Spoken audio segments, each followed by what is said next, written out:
नमस्कार, आपके साथ मैं हूं ऋतिक सविता। स्वागत है आपका नेक्स्ट 9 न्यूज पॉलिटिकल बाइट में।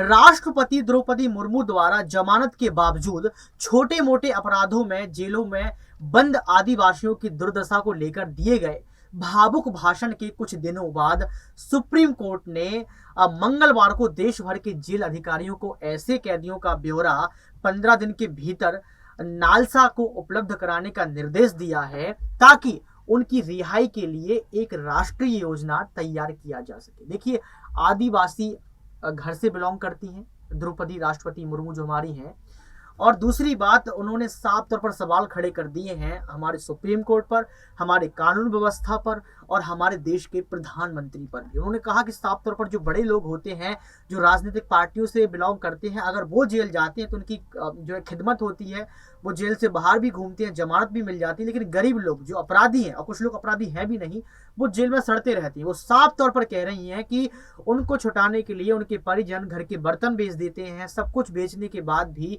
जो है उनके जो बेटा है या जो भी है वो जेल से बाहर नहीं आ पाते हैं।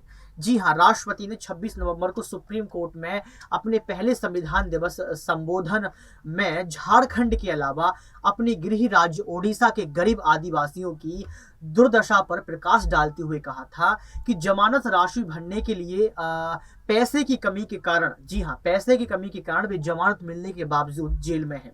अंग्रेजी में अपने लिखित भाषण से हटकर मुर्मू ने हिंदी में बोलते हुए न्यायपालिका से गरीब आदिवासियों के लिए कुछ करने का आग्रह किया था। उन्होंने कहा था कि गंभीर अपराधों के आरोपी मुक्त हो जाते हैं, लेकिन इन गरीब कैदियों जो हो सकता है किसी को थप्पड़ मारने के लिए जेल में गए हों, वो रिहा नहीं हो पाते हैं और उनको रिहा करवाने के लिए बरसों जेल में बिताने पड़ते हैं। उनके परिजन को अपने घर के बर्तन बेचने पड़ते हैं। इस तरीके का बयान राष्ट्रपति द्रौपदी मुर्मू ने साफ तौर पर संविधान दिवस पर दिया। Justice L K Kaul CJI justice D Y. Chandrachud के साथ उस समय मंच पर बैठे थे जब राष्ट्रपति ने अपने ओडिशा में विधायक के रूप में और बाद में झारखंड की राज्यपाल के रूप में कई विचाराधीन कैदियों से मिलने का अपना अनुभव बताया।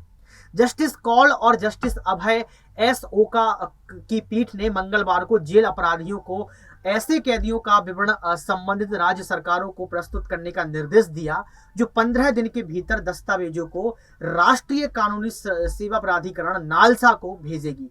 पीठ ने कहा है कि जेल अधिकारियों को विचाराधीन कैदियों के नाम, उनके खिलाफ आरोप, जमानत आदेश की तारीख, जमानत की किन शर्तों को पूरा नहीं किया गया है और जमानत के आदेश के बाद उन्होंने जेल में कितना समय बिताया है, इस तरह के विवरण को प्रस्तुत करने होंगे। देखिए, राष्ट्रपति द्रौपदी मुर्मू ने बहुत अच्छा फैसला किया है। राष्ट्रपति द्रौपदी मुर्मू ने बिना बीजेपी से डरे यहाँ पर बड़ा ऐलान कर दिया और ये भी कह दिया साफ तौर पर कि हमारी कानून व्यवस्था कहाँ है। क्या आज हम अंबेडकर के कदमों पर चल रहे हैं? उन्होंने साफ तौर पर कह दिया कि हमारा कानून व्यवस्था जिस तरीके से मर रहा है उसको जीवित करने के लिए कहीं ना कहीं सुप्रीम कोर्ट के, देश के प्रशासन को, देश की सरकार को सोचना पड़ेगा। आप राष्ट्रपति द्रौपदी मुर्मू के इस बयान को लेकर क्या सोचते हैं? कमेंट बॉक्स में जरूर बताएं। आज के लिए सिर्फ इतना ही। देखते रहिए नेक्स्ट 9 न्यूज पॉलिटिकल बाइट।